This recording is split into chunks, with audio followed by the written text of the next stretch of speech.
welcome back to our TechStrong TV coverage of Black Hat.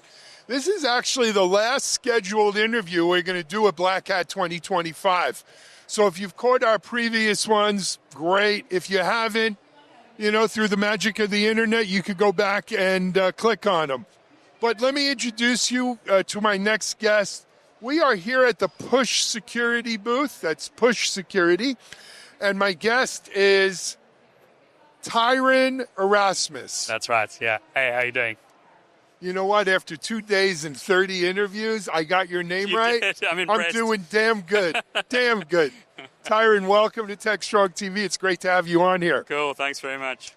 So besides the cool name, tell us more about yourself. Cool. So yeah, I kind of am a computer engineering graduate from quite a while ago, and really I started my career in pen testing. So I worked for pen testing companies and really kind of worked on the red teaming and offensive security side of security for probably about half of my career.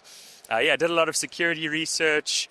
One mobile phone to own, written books, so kind of done all the things on the offensive side, and then really kind of got to a point where I always enjoyed writing hacking tools, and then I kind of switched focus onto the defensive side and started making cybersecurity products, and that's kind of led me into my journey into Push Security as well.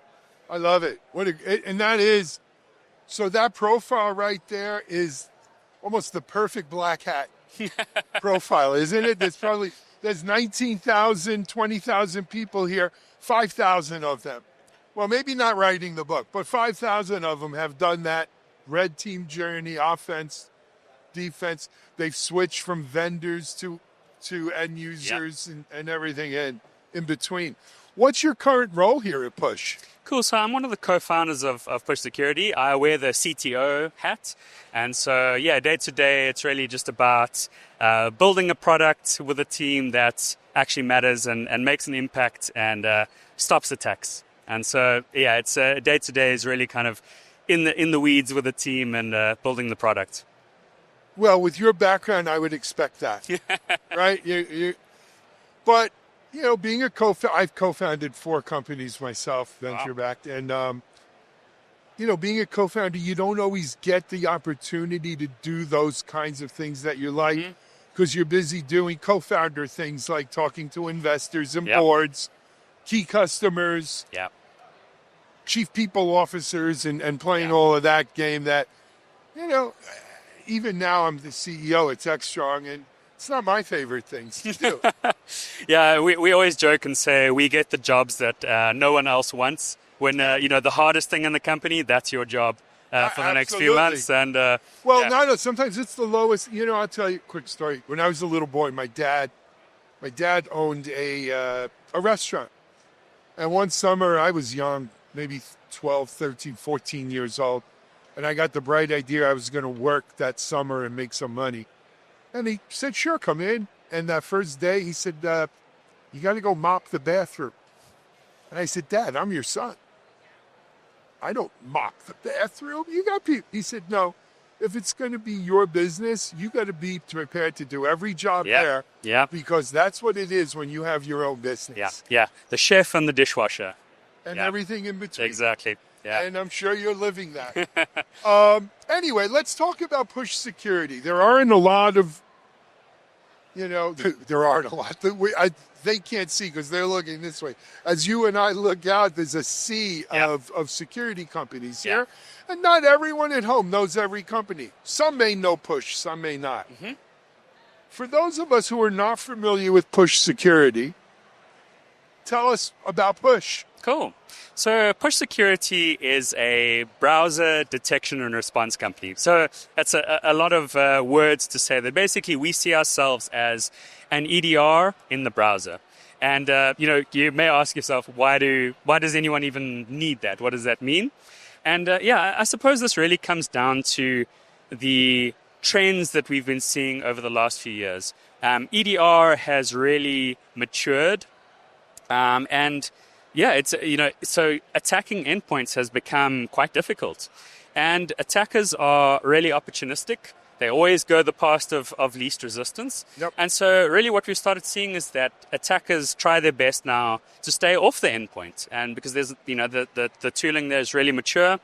And so they've started executing attacks that don't touch the endpoint at all. And really what that boils down to is identity attacks. They're finding really unique ways to phish users, to do MFA downgrade attacks, to deliver malware in very unique ways using the browser.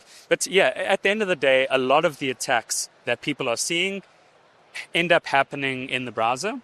And so that's why we are a browser extension that people deploy out into the browser. And so, yeah, we're kind of just stopping attacks where they happen. And that's the kind of premise, yeah. Well, look, you get in a world where people sometimes work on Chromebooks or tablets that, are, let's call them non-traditional endpoints. Yeah. It's not the OS per se, Chrome OS. Yeah, but it's not Windows, it's not Mac. Yeah.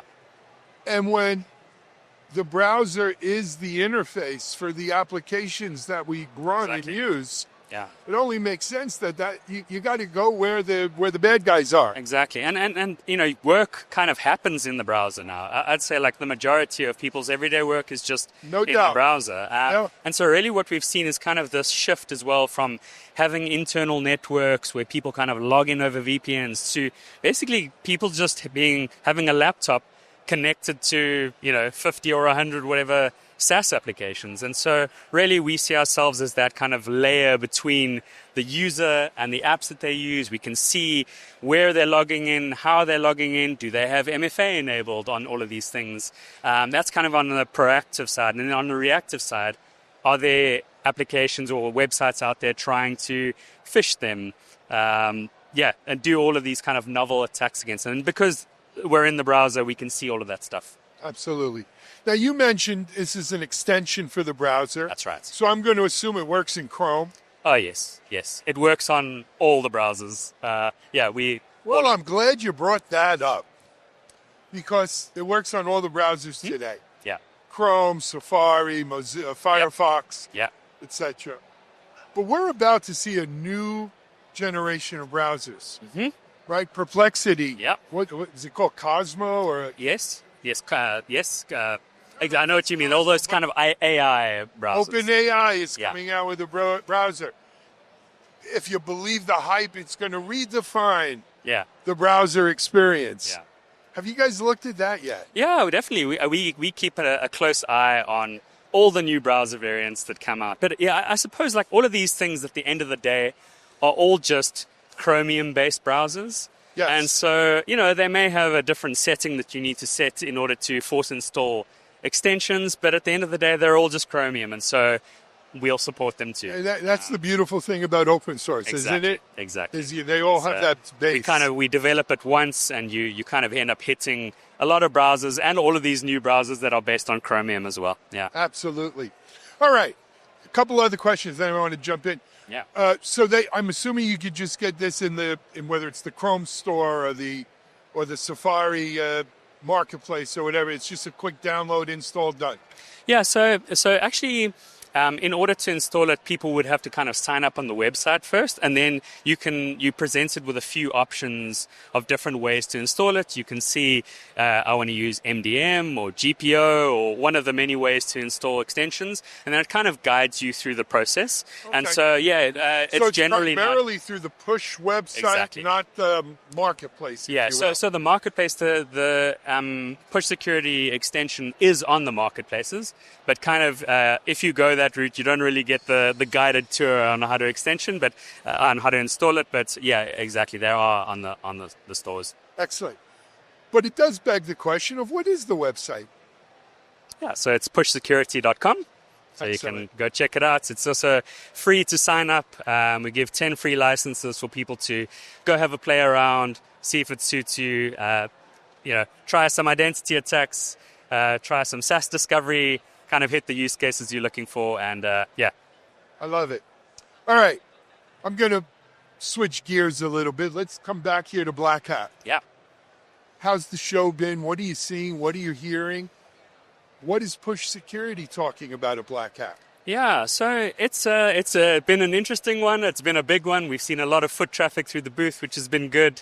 I suppose from our perspective, the things that we're really seeing is that people are really starting to pay attention to the browser. In previous years, I think it was quite a foreign concept to people. People think of the magical triad there: network, logs, endpoints, and then maybe some cloud. I think it's really becoming quite commonplace for people to see the browser as a unique place to get telemetry from, a unique enforcement point. And there's actually been quite a few players kind of popping up in this space as well. So it's definitely been interesting from that perspective for us. But our kind of what we've brought to Black Hat this year is just a whole new bunch of features that we're showing people. I think one of the really interesting ones is we're kind of one of the first companies now to also bring this to mobile devices as well. To this, so we've got a Safari extension that runs on iOS devices that we've been demoing as well. So we're kind of been kind of showcasing some of the new stuff. Mobile. I got to ask you about AI.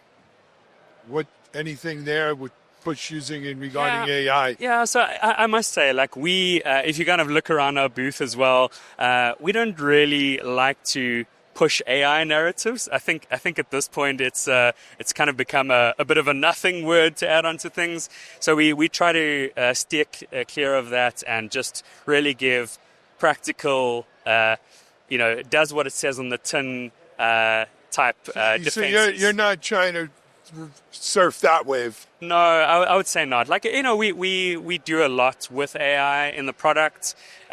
We can detect usage of AI for customers. So I suppose there are AI use cases that we cover, but no, we're certainly not trying to ride that wave. I got it. What are you hearing from people? You said there's a lot of booth traffic. I've seen a lot of booth traffic. I was here this morning actually, and talking to my friend Chris, and what are you hearing from people coming in and talking? Yeah, I think one of the kind of the coolest things that I've seen is, once you've kind of seen this data, you can't unsee it. I think we provide a really unique vantage point as well. And so once people see, like, okay, so across all of these apps, I can see, MFA status. I can see people reusing passwords. I can see stolen credentials, like people are using credentials and that same credentials have been stolen on the dark web, and kind of just the way that we can detect and respond to attacks and the telemetry that comes out. It's been really cool. We've had some really positive feedback on just, it's such an obvious insertion point to be in the browser. And so I think people are really kind of having their eyes open to the possibilities of being inside the browser, which has been cool. Excellent. I think we've covered. Whoops, sorry, I dropped my mic there a little bit. I think we've covered, everything I want to say, but is there anything else you think we want to share with the audience? Yeah, there's some really novel attacks happening out there. Go give us a try. You'll probably have your eyes opened, and pushsecurity.com. Pushsecurity.com. Yeah. You heard it, pushsecurity.com. Hey, that's going to wrap up our coverage of Black Hat 2025. We are here on the floor. Thank you very much. Say this right. Tyrone. Yeah. Thanks very much, man. Tyrone Erasmus, co-founder, CTO at Push Security.